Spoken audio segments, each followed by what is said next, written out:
Welcome back to Couch Talk, everybody. I just watched the new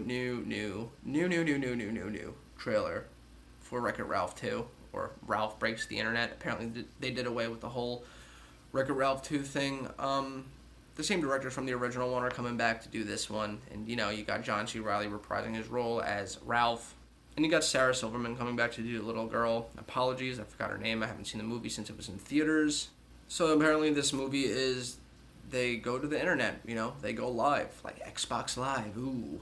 You see in the trailer, they connect themselves to a power cord and go into an outlet and I guess into a router or modem or whatever, and boom, they're in, the internet. And you see, like, the giant tower of Twitter and the giant tower of Instagram, and, like, all these birds are tweeting, like it's birds tweeting, like, on Twitter for us. I don't know.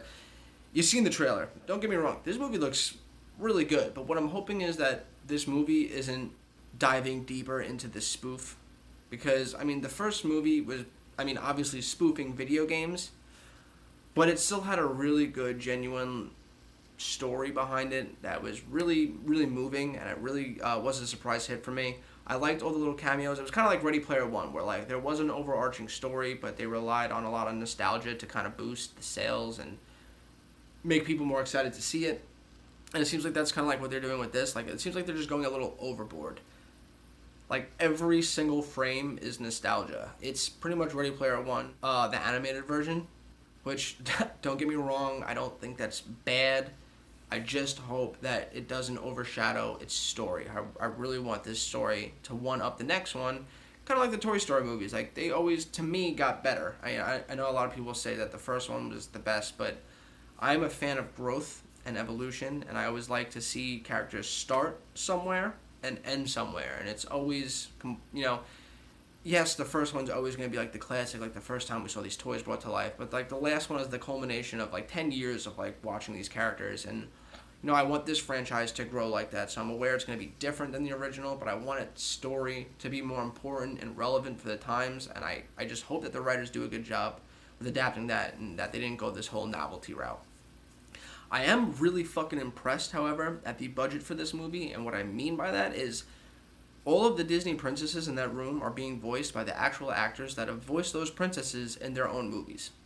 Like, Kristen Bell is back to voice Anna in Frozen, and you got the girl that did the Little Mermaid in the Little Mermaid movie coming back to voice her, and you got the person that did, Bella to voice her, and, like, the person that voiced the girl in Tangled, Rapunzel, to voice her. Like, all the actresses that actually voice these people are here. How big of a budget has this movie had? It's fucking Disney. What am I even saying? They have trillions and trillions of dollars. It's just really impressive to have that many, like, big named, like, actresses, voice actors, in the same room together. Like, it's just, you don't see that a lot, except unless you watch, like, Infinity War. It's just really cool. I'm really impressed by it.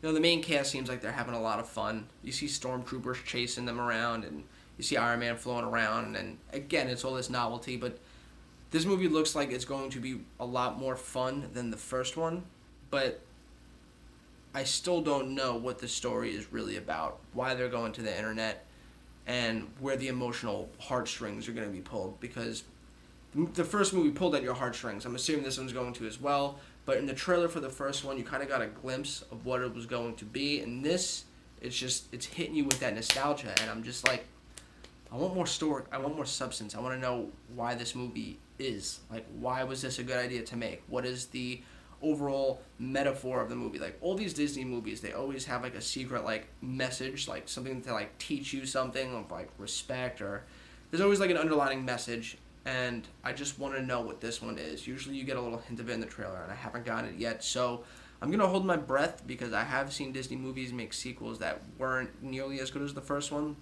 That's not to say that I'm not excited for this, because I am. Again, I just got no substance in this trailer, so holding my breath. Anyway, let me know what you guys think in the comments down below. Are you excited to see this?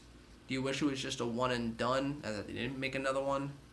And I'm just going to throw this in there. They're making a Wreck-It Ralph 2. I would really like a Moana 2, because I still think Moana is hands down the best Disney movie we've gotten in a decade. And yes, I think it's better than Frozen.